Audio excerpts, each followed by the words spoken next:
Here's a short version. Baalbek, Lebanon. The stone of the pregnant woman, especially, is what I want to talk about. But let's take a look at this. This is the temple here. You can see by the damage and the way the rubble's lying around that it looks like it's been impacted by something that came right through the front doors, which is right around here is the front door. And the impact looks to me like it went down this way.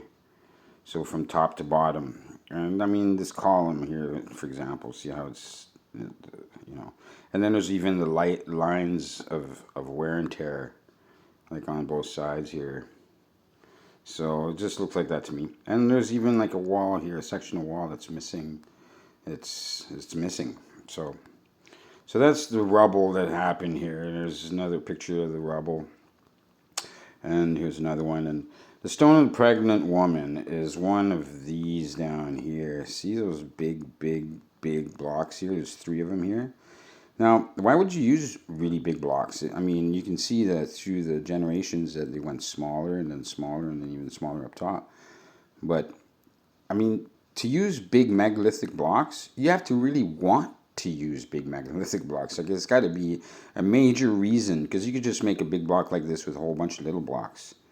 So there's got to be a good reason for you to use big blocks. And look, here's a whole bunch missing here. I mean, it looks like to me, if you look around that side, look, they carry on over here, but there's none on top of this ledge here, so maybe there's some missing there. Anyhow, here's the stone of the pregnant woman. It's in the quarry in the back. There's the temple over here in the far distance here, not too far away. 385 feet or something like that, whatever. Now, that's the stone that looks pretty complete, you know what I mean? Like, look at it, it looks milled. They're saying it's being quarried, even though there's half of it sticking out of the ground. I mean, to me, why would you use a big block like this? To stop impact. Like, it'd be better for impact purposes to have a big one piece, right? And so I thought, what would be the best? The number 1 on my list was water, maybe to protect from a flood or something like that. And you knew the flood was coming, so you'd build with big blocks and to protect yourself from impact. Now, if you look at the geology from above here, let's go back up here. This one, this is the temple I was just showing you there. Now, the wall I showed that was destroyed is around here that's missing. And it's kind of the same corner of, here's the quarry down here. And it kind of like, down from down, and here's the path of the geology. Like, you can see how there's a mountain of slope and how it wraps around here like this and falls back into a basin in the back. Gives me the idea that it looks like this water flow formed this region from up to down. Like, you could kind of see how the flow of water in there, bringing me to the notion that the block, whatever destroyed this temple, carried chunks and maybe dropped one off in the quarry. And because that's what we see when we look at the stone of the pregnant woman, it looks like a deposited stone that was deposited there. Here's the old pictures of it. Like, that looks deposit. Doesn't look being quarried to me, man. And after just seeing the geology supporting the theory that it could just be washed up there, seems more sensible. But no, the narrative says it's a quarry. You see this little tree here? See that tree right here? Okay, and let's look at the earliest picture here again. That tree is really small here, but it's still there. See that tree right here? That was the same tree. It's right beside the front corner of it. Now, there it is again over here in this corner here. It's bigger even. Okay. So then we get this. See this? This wasn't here before. They did this. Now, see how there's a ledge?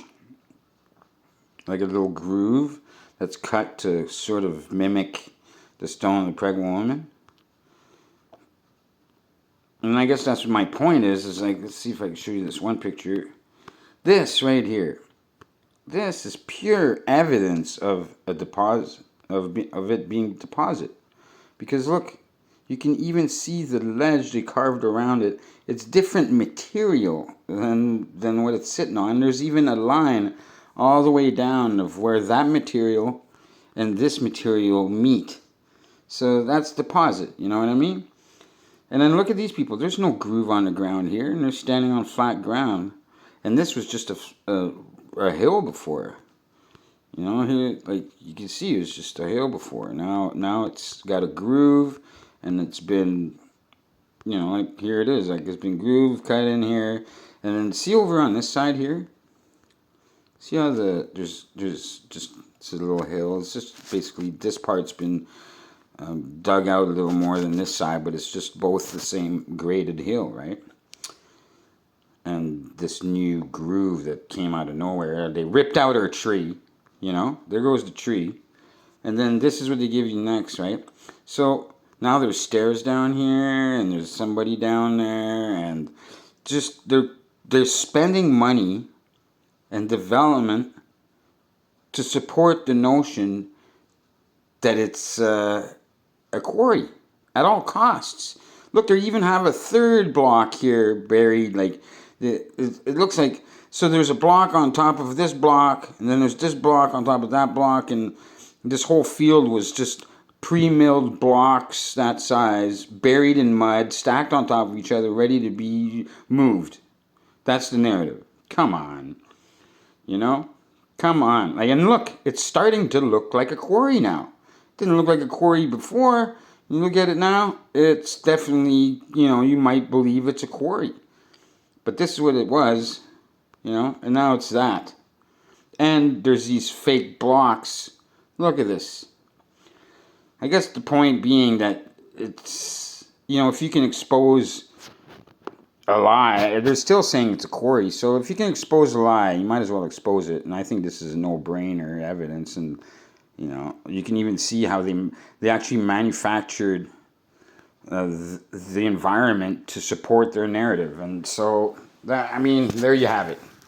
It's an insult to intelligence, and, you know, there's no way anybody would make a block or cut blocks that big and then move them anywhere. And that's the same with Giza. Like the pyramids, they say that the blocks of the Great Pyramid were moved from Aswan Quarry, like 100 kilometers away or whatever it is. Pure fiction. Nobody ever moved huge blocks like that and built the Great Pyramid. And I'm going to prove it. I've done hundreds of sites. I've reviewed megalithic sites, and I have answers to almost every single one of them.